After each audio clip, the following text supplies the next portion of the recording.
Good morning. ప్రభువైన యేసుక్రీస్తు వారి పరిశుద్ధ నామములో అందరికీ శుభాలు. ఈరోజు మన అనుదిన ఆత్మీయ ఆహారంగా 2వ దినవృత్తాంతుల గ్రంథము 32వ అధ్యాయము 25వ వచనాన్ని ధ్యానించుకుందాం. అయితే హిజ్కియా మనసును గర్వించి తనకు చేయబడిన మేలుకు తగినట్లు ప్రవర్తింపనందున అతని మీదకిని యోధా యెరూషలేమీయుల వారి మీదకిని కోపము రాగా. దేవుని ద్వారా మేలు పొందక ముందు ప్రార్థన చేస్తాం. మామూలు ప్రార్థన కాదు, ఉపవాస ప్రార్థన చేస్తాం. ఉపవాస ప్రార్థన కాదు, కన్నీటి ప్రార్థన చేసేస్తాం. దొల్లి మొక్కేసుకుంటాం. దేవుడు మేలు చేసి మరణ పడక నుంచి పైకి లేపి, ఆపద నుంచి లేపి, శత్రువు నుండి రక్షించి, కీడు నుండి కాపాడి, నష్టం నుండి పైకి లేపిన తరువాత ఎంత తీవ్రతతో దేవుని ప్రార్థిస్తామో అంతే తీవ్రతతో దేవుని స్తుతిస్తాము. అంతే తీవ్రతతో దేవుని కృతజ్ఞతలు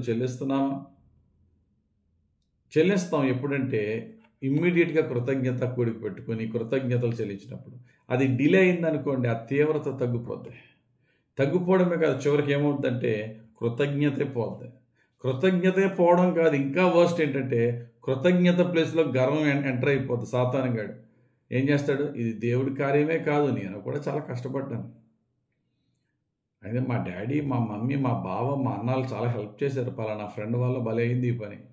ఇక్కడ నెమ్మదిగా సాతానుడు ఏం చేస్తున్నాడు చెప్పండి, దేవునికి వెళ్ళవలసిన మహిమను వాడు దోచుకుని మనలో గర్వాన్ని పంపిస్తున్నాడు. అందుకు నీకు రాయబడి ఉంది, హిజ్కియాకి మరణకరమైన రోగి అయినప్పుడు మరణ పడక మించి దేవుడు లేపాడు. అతని మేలు చేసిన తర్వాత, మేలు పొందుకున్న తర్వాత మేలుకి తగినట్టు ప్రవర్తింపనందున అతని మీదకి యోధా యెరూషలేము వారి మీదకి కోపము రాగా శాపం, దేవుని శాపాన్ని తెచ్చుకున్నాడు.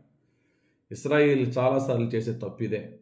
దేవుని ద్వారా మేలు పొందేసి మర్చిపోతారు. 106వ కీర్తన 13వ వచనంలో ఈ మాట ఉంటుంది, అయినను వారు ఆయన కార్యములను వెంటనే మర్చిపోయారు, ఆయన ఆలోచన కొరకు కనిపెట్టు కొనకపోయారు.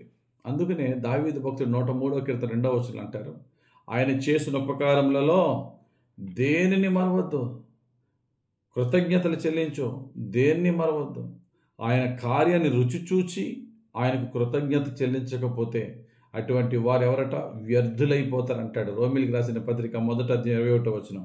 మరియు వారు దేవుని ఎరిగియు ఆయనను దేవునిగా మహిమపరచలేదు, కృతజ్ఞతాస్తుతులు చెల్లింపను లేదు, కానీ తమ వాదములు యందు వ్యర్థులైరి. దేవుడి కార్యాలు తెలుసుకుంటారు, ఆయన కార్యాలను రుచి చూస్తారు, కానీ బాధాకరం ఏంటంటే ఆయన కృతజ్ఞతలు చెల్లించరట. ఏమంటే బైబిల్లో ఉన్న భక్తులు చేసే దేవుని కృతజ్ఞతలు చెల్లించే విధానం ఎలానో చూద్దాం. నోవాహుని ఆయన కుటుంబాన్ని భయంకరమైన జలప్రలయంలోంచి దేవుడు రక్షించిన తర్వాత, నోవాహు వాడలోంచి నోవాహు కుటుంబం బయటికి రాగానే నోవాహు చేసిన మొట్టమొదటి పని ఏంటండి, ఒక బలిపీఠం కట్టి దేవుని కృతజ్ఞతలు చెల్లించాడు. ప్రభువా, ప్రపంచమంతా నాశనం అయిపోతే నన్ను, నా కుటుంబాన్ని కాపాడావు అని చెప్పి దేవునికి ఫస్ట్ కృతజ్ఞత చెల్లించి ఏదన్నా చేశాడు. ఆదికాండం 8వ అధ్యాయము 20-21 వచనాలు ఉంటాయి. అబ్రాహాముని విగ్రహాలు ఆరాధించుకుని, విగ్రహాలు తయారు చేసుకుని, విగ్రహాల వ్యాపారి అయినటువంటి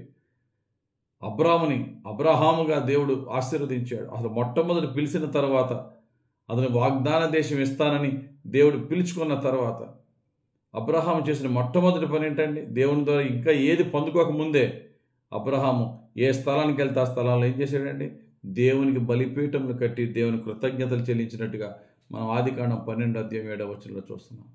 కాబట్టి నువ్వైనా, నేనైనా, మరెవరమైనా దేవుని ద్వారా మేలు పొందక ముందు ఎంత భయముతో, భక్తితో, విశ్వాసంతో, శ్రద్ధతో ప్రార్థన చేసుకున్నామో, పొందిన తర్వాత ఏమాత్రం ఆ తీవ్రత తగ్గకుండా దేవుని మహిమ పరుద్దాం.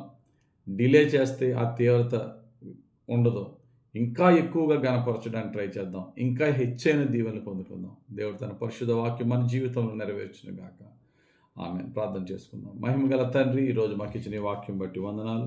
మేమందరమునైనా మేలు పొందకముందు ఎలా ప్రార్థన చేసుకున్నాము, మేలు పొందిన తర్వాత అదే ఆసక్తితో నిన్ను స్తుతించి, నిన్ను గణపరిచి, 10 మందిలో నిన్ను ఒప్పుకొని నీ కృతజ్ఞతలు చెల్లించి, కృతజ్ఞత కానుకలతో నిన్ను గణపరిచి ఇంకా అనేక ఆశీర్వాదాలు పొందుకునే వారిగా మమ్మల్ని దీవించమని, ధ్యానించిన వాక్యం మా జీవితంలో రక్షణ వాక్యంగా ఫలింపజేయమని యేసుక్రీస్తు వారి పరిశుద్ధ నామంలో ప్రార్థించి వేడుకొంచున్నాం తండ్రి.